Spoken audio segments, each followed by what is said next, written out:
ជាម្ចាស់អាជីវកម្មបងប្អូនត្រូវតែរក្សាបាននៅស្ថិរភាពនៅក្នុងអាជីវកម្មរបស់បងប្អូនហើយក្នុងនាមបងប្អូនជាម្ចាស់អាជីវកម្មបងប្អូនត្រូវតែមើលបានវែងឆ្ងាយជាងបុគ្គលិកត្រូវតែមើលឆ្ងាយជាងអ្នកគ្រប់គ្រងទើបអាជីវកម្មរបស់បងប្អូនដើរទៅរលូនបើន័យថាជាម្ចាស់អាជីវកម្មប្រៀបដូចជាអ្នកដែលខ្វាយត្រូវជប់នឹងអញ្ចឹងយើងត្រូវតែដឹងមុនរយៈពេលវែងយើងត្រូវដឹងថាតើអាជីវកម្មយើងអាចនឹងជួបបញ្ហាអីនៅ1ខែ2ខែ3ខែ1ឆ្នាំ2ឆ្នាំខាងមុខទើបយើងអាច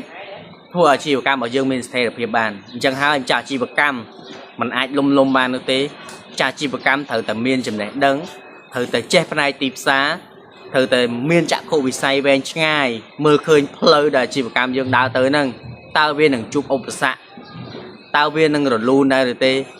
តើវានឹងរីកចម្រើនដែរឬទេគឺស្ថិតនៅលើយើងជាម្ចាស់អាជីវកម្មហើយយើងត្រូវបត់បែនតាមកលៈទេសៈដែលយើងកំពុងតែជួបនេះសម្រាប់ម្ចាស់អាជីវកម្មហើយដោយសារតែឃើញបងប្អូនយើងជាច្រើនដែលតែងតែបើកមកជប់ធ្វើការមកធ្វើជាម្ចាស់អាជីវកម្មបរិសុទ្ធដល់ខ្លួនឯងប៉ុន្តែស្រាប់តែ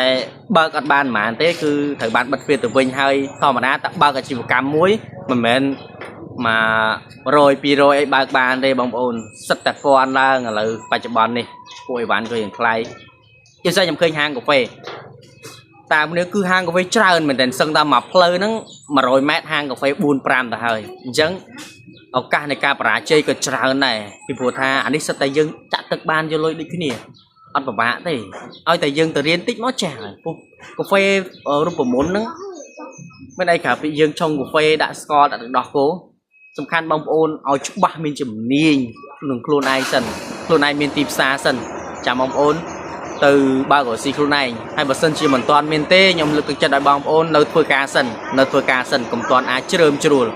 ពីព្រោះថាបើសិនជាបងប្អូនចេញទៅទាំងមិនចេះសក់របស់បងប្អូនត្រូវស្កើពេញក្បាលតែម្ដងពីព្រោះបញ្ហានឹងចេញមករាល់ថ្ងៃឲ្យបងប្អូនដោះក្នុងនាមជាម្ចាស់អាជីវកម្មហើយបើអាជីវកម្មមានបុគ្គលិកចាប់ពី5 10 20 30 40នាក់ទៀតបងប្អូននឹងត្រូវការឈឺក្បាលកាន់តែខ្លាំងជាមួយនឹងបុគ្គលិកបន្ថែមទៀតគាត់នឹងរឿងឲ្យយើងដោះជារៀងរាល់ថ្ងៃស្ទើរតែរៀងរាល់ម៉ោងបាទអញ្ចឹងមុននឹងចង់ចាប់ដើមអាជីវកម្មបងប្អូនត្រូវតែមានចំណេះដឹងមានចក្ខុវិស័យវែងឆ្ងាយមុននឹងបងប្អូនចង់ចេញរកស៊ីហើយសារមួយនេះសម្រាប់បងប្អូនដែលចង់ឈប់ធ្វើការហើយមកធ្វើជាម្ចាស់អាជីវកម្មខ្ញុំលើកទឹកចិត្តឲ្យខិតខំប្រឹងប្រែងរៀនសិនឲ្យច្បាស់ដូចបាតដៃនិងក្រងដៃចាំបងប្អូនចេញមករកស៊ីកុំចេញមកទាំងមិនច្បាស់លាស់បាទអរគុណច្រើននេះគឺជាកំណត់ល្អរបស់ខ្ញុំសង្ឃឹមថាជាប្រយោជន៍កុំតាន់អាចជ្រើសតាមគេអរគុណ